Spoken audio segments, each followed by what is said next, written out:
কিছুদিন আগে মায়ের কাছে গিয়েছিলাম, আর সেই খাওয়ার ভিডিওগুলোই চলো তোমাদের সঙ্গে শেয়ার করছি।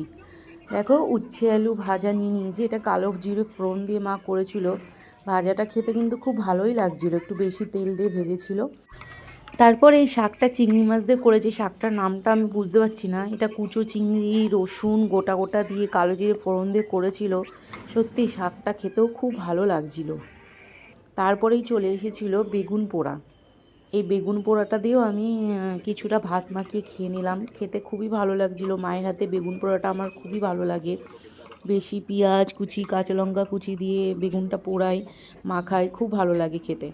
তারপরে সবথেকে টেস্টি খাবার আমার মায়ের হাতে যেটা আমার খুবই ভালো লাগে, সেটা হচ্ছে চিংড়ি মাছের ভাপা।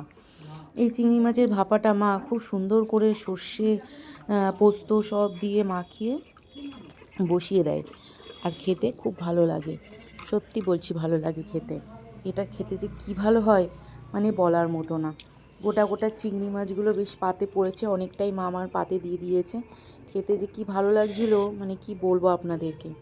তারপরেই আমার পাতে পড়ে গেছে ডিম কষা। এই ডিম কষাটাও খেতে খুব ভালো হয়েছিল। আলু দিয়ে মা এই ডিমটা কষা করেছিল। সত্যি খেতে খুব ভালো লাগছিলো। ডিম খেতে কার না ভালো লাগে, তাই না? আমার তো ডিম খেতে খুবই ভালো লাগে। মাছ মাংসর থেকেও বেশি ডিমটাই ভালো লাগে। আর এই চিংড়ি মাছ ভাপা, ওটাও ভালো লাগে খুব খেতে।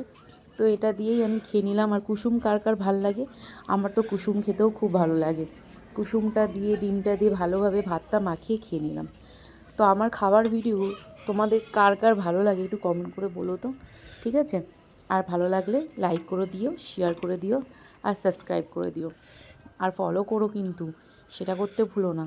ঠিক আছে, চলো তাহলে আবার দেখা হবে নেক্সট ভিডিওতে। টাটা।